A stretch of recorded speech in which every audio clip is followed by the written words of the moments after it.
হয় সমিতিৰ সদ্যপ্ৰয়াত সভাপতি মানসপ্ৰতিম বৰুৱাদেৱৰ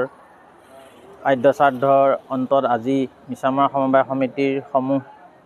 সঞ্চালক মণ্ডলী কৰ্মচাৰী আৰু কেন্দ্ৰ পৰিচালকসকলৰ সহায় সহযোগত তেখেতৰ আত্মাৰ সদ্গতি কামনা কৰি তেখেতৰ আত্মাৰ সস্থান প্ৰাপ্তি কামনাৰে আমি এই সমূহ একত্ৰিত হৈ তেখেতৰ আত্মীয় তেখেতৰ পৰিয়ালবৰ্গ আৰু তেখেতৰ সকলো তেখেতৰ লগত জড়িত ব্যক্তিক আমি নিমন্ত্ৰণ জনাই আমি এভাগি ইয়াত নামানুষ্ঠান আয়োজন কৰিছিলোঁ হওক আজি সেয়া নামানুষ্ঠান চলি আছে নামানুষ্ঠানৰ অন্তত আমাৰ তেখেতৰ পৰিয়ালবৰ্গও আহিছে আমাৰ লগত সহযোগিতা কৰিছে আমি সেই নামানুষ্ঠানৰ লগত সংগতি ৰাখি সকলোকে আমি ক্ষুদ্ৰমান জলযোগৰ ব্যৱস্থা কৰিছোঁ আচল কথা হ'ল তেখেতে মানসপ্ৰতিম বৰুৱাদেৱে আমাৰ এই মিছামৰা সমবায় সমিতিখনক এক নতুন মাত্ৰা প্ৰদান কৰিলে মিছামৰা সমবায় সমিতিখন হৈছে সদৌ মিছামৰা মৌজাৰ আচলতে এক মানস পুত্ৰ তেখেতে এই মিছামৰা সমবায় সমিতিখন এক ভগ্নপ্ৰায় মৃতপ্ৰায় অৱস্থাৰ পৰা আজি এই পৰিৱেশলৈ আনি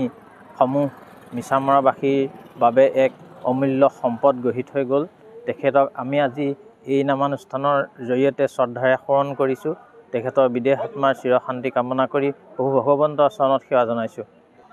মানস বৰুৱা 2018 চনত তেখেত ইয়ালৈ আহিছিলে 15জন সদস্য মনোনীত হৈ পেলাই তেখেত সভাপতি মনোনীত কৰা হৈছিলে সদস্যৰ ভিতৰৰ পৰা এজন উপ সভাপতি আছিলে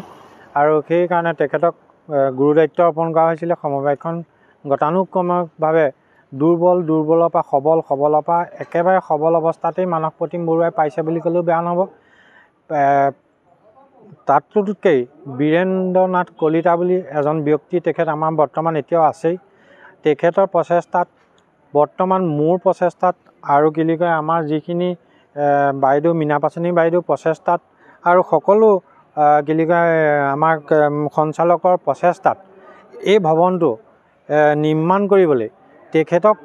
আমি উদগনি জনাইছিলোঁ আৰু তেতিয়া আমাৰ বেংকত পইচা কম আছিলে তেতিয়া বেংকত পইচা কম থকাৰ কাৰণে তেখেতে আমাক কৈছিলে মিটিং হৈছিলে মিটিঙত তেখেতে কৈছিলে যে আমাৰ পইচা অলপ কম আছে তেখেতে ব্যৱস্থা হ'ব বুলি কৈ পেলাই তেখেতে ঘৰটো আৰম্ভ কৰিলে আৰু মিটিঙত সেইমতে প্ৰচিডিং আছে ঘৰৰ প্ৰচিডিং আছে তেওঁকে আমি তেওঁ মানে লাগি থাকিব পৰা ব্যক্তি হিচাপে তেওঁকে সৰ্বোচ্চ দায়িত্ব দি পইচা ওলোৱা সোমোৱা দায়িত্ব তেখেতৰে সেই গতিকে গোটেইখিনি সৰ্বোচ্চ দায়িত্ব দি দেহ প্ৰাণ দি তেখেতে এই ভৱনটো তেখেতে নিৰ্মাণ কৰিলে তেখেতৰ নিৰ্মাণত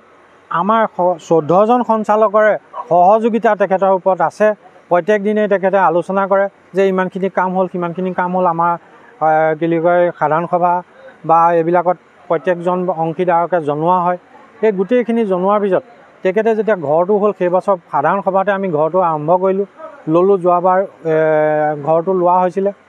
আৰু লোৱা হোৱাৰ পিছত তেখেতৰ স্বাস্থ্য অৱনতি ঘটিবলৈ ধৰিলে তেখেতৰ স্বাস্থ্য অৱনতি ঘটিলত তেখেতৰ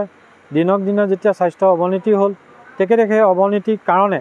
আমি গোটেই সঞ্চালক বা কৰ্মচাৰী যিসকল আমাৰ মিছামৰাবাসী ৰাইজেও তেখেতক মৰম কৰিছিলে শ্ৰদ্ধা কৰিছিলে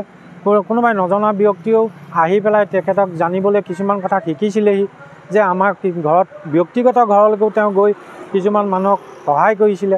আজি সাংবাদিকসকলকো তেওঁৰ ওচৰলৈ অহা দেখোঁ, কি পাতে নাজানো, তেওঁ সহায় আগবঢ়াইছিলে। আৰু সেই গতিকে তেখেত আজি আমাৰ মাজৰ পৰা যোৱাৰ কাৰণে আজি তেখেতৰ কাৰণে আমি এই নাম প্ৰসংগ কৰি তেখেতক আত্মাই স্বৰ্গত শান্তি পাওক বুলি, চিৰ শান্তি পাওক বুলি আমি এই মিছামৰা সমবায় সমিতিৰ উপসভাপতি হৈ আৰু সকলো আমাৰ অংশীদাৰ আৰু কি বুলি কয় সঞ্চালক সকলেই এই অনুষ্ঠানভাগ কৰ্মচাৰী পতা হৈছে। তাতে বিয়াত হোৱা অনেকখিনি অপৰাধ হ'ব পাৰে, সৰ্বঅপৰাধ মাৰ্জনা কৰি তেখেতৰ আত্মাই স্বৰ্গত স্থান পাওক বুলি আমি কামনা কৰিছোঁ। 6 চনৰ অক্টোবৰ মাহত অসম গণ পৰিষদৰ সেই কৰ্মকৰ্তা হিচাপে আছিল তেখেত। অসম গণ পৰিষদৰ খুমটাই সমষ্টি সমিতিৰ সাধাৰণ সম্পাদক আছিল আৰু কেন্দ্ৰীয় সমিতিটো তেখেতে দায়িত্ব পাইছিল। আৰু 2018 চনত এই মিছামৰা সমবায় সমিতিৰ দায়িত্ব পোৱাৰ পিছত তেখেতে সঞ্চালক মণ্ডলী আৰু অংশীদাৰ ৰাইজৰ সহযোগত আৰু ওচৰৰ সাংবাদিকসকলৰ লগতো কথা বতৰা পাতি এই অনুষ্ঠানটো গঢ় দিবলৈ সক্ষম হৈছিল। আৰু সমাজ জীৱনত তেখেতে যথেষ্ট চেষ্টা কৰিছিল এই সমাজখন আগুৱাই নিবলৈ। তেখেত অতি কম সময়বৰ্ষতে হোৱাই যোৱাৰ কাৰণে আমি অত্যন্ত দুখ পাইছোঁ। গতিকে পৰৱৰ্তী সময়ত এই অনুষ্ঠানভাগি আমি এই সঞ্চালক মণ্ডলী আৰু মিছামৰা অংশীদাৰ ৰাইজে যাতে সুকলমে আমি চলাই নিব পাৰোঁ তাৰ কাৰণে আমি কামনা কৰি তেখেতৰ ভগৱন্তৰ সেৱা প্ৰাৰ্থনা জনাই আমি এইটোহে কামনা জনাইছোঁ। বৰ সুদক্ষ ব্যক্তি আছিল। পিতৃদেৱৰ পদানুকৰণ কৰি তেখেতে মিছামৰা সমবায় সমিতিখন পুনৰুজ্জীৱিত কৰাত যি অহোপুৰুষাৰ্থ কৰিছিলে তাৰ কাৰণে মই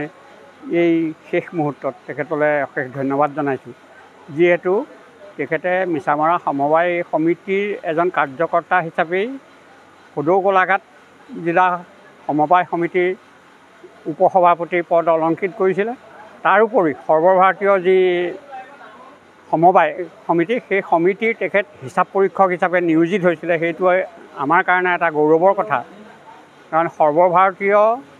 পৰ্যায়ত তেখেতে এটা বিষয় পোৱাটো আমাৰ মিছামৰা সমবায় সমিতিৰ ফালৰ পৰা আমি গৌৰৱ অনুভৱ কৰোঁ আৰু তেখেতৰ কাৰ্যদক্ষতাক আমি শ্ৰদ্ধা জনাইছোঁ। হয়, সেই কথাটো আমি আগতেও কৈছোঁ, আমাৰ সতীৰ্থসকলেও আলোচনা কৰিছোঁ যে আগৰ যিসকল সভাপতি আছিল তেখেতসকলেও এইটোৰ আমাৰ যিমানখিনি মানে অফিচিয়েলি যিবোৰ ঝামেলা আছিলে সেই ঝামেলাখিনি দূৰ কৰিব নোৱাৰিলে। কিন্তু তেখেতে অহোপুৰুষাৰ্থ কৰি আমাৰ এটা স্থায়ী ঘৰ নিৰ্মাণ কৰাত যি সহায় কৰিলে, তেখেতৰ অবিহনে আৰু যে কোনোবাই পাৰিলেহেঁতেন সেইটো আমি ভাবিব নোৱাৰোঁ। গতিকে তেখেতৰ আজি এই আমাৰ যি কৰ্ম, এই কৰ্মৰ তেখেতৰ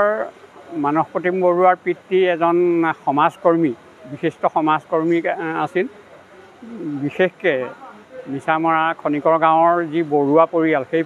বৰুৱা পৰিয়ালৰে এজন ব্যক্তি নগেন বৰুৱা, তেখেত খুমটাই সমষ্টিৰ এজন MLA আছিলে। আৰু সেইটো পৰিয়ালৰে ব্যক্তিসকল সমাজপ্ৰেমী। গতিকে সেই সমাজৰ প্ৰতি দায়বদ্ধতা ৰাখিয়েই তেখেতসকলে কাম কৰে আৰু তেখেতৰ কৰ্মৰ যি স্পৃহা, সেই স্পৃহাটোক আমি সদায় শ্ৰদ্ধা কৰিম।